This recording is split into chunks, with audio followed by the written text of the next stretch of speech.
Whenever you do this, please resist the temptation to put your finger down in to try to get the bubbles out, alright? We're going to talk more about that.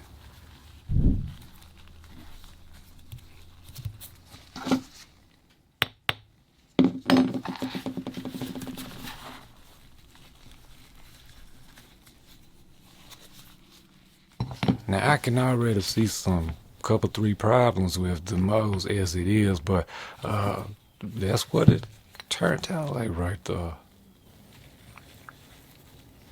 But let's try to inject some plastic into this, see what happens.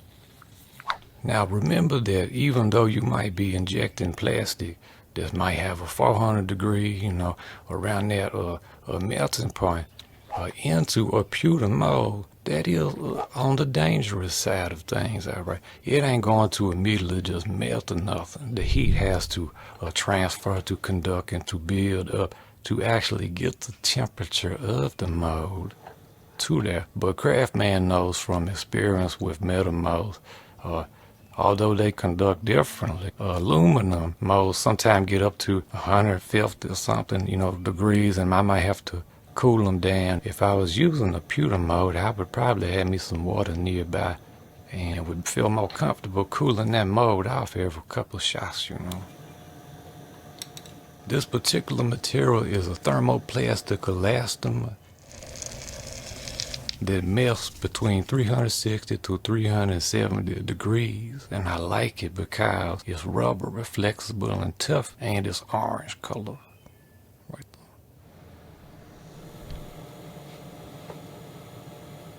Again, I just want to emphasize it's not something I recommend. Please don't try this. I'm just basically answering the question, and seeing if it even can work.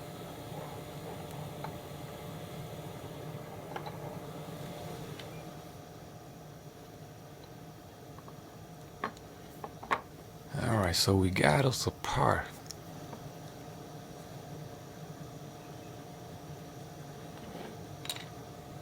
Now I knew some of the details was messed up because, the mold was messed up. And why is that? Well, whenever I pour resin molds, I like to take a toothpick, a finger, something, and go around there and get them bubbles out. We don't need no bubbles in these molds now.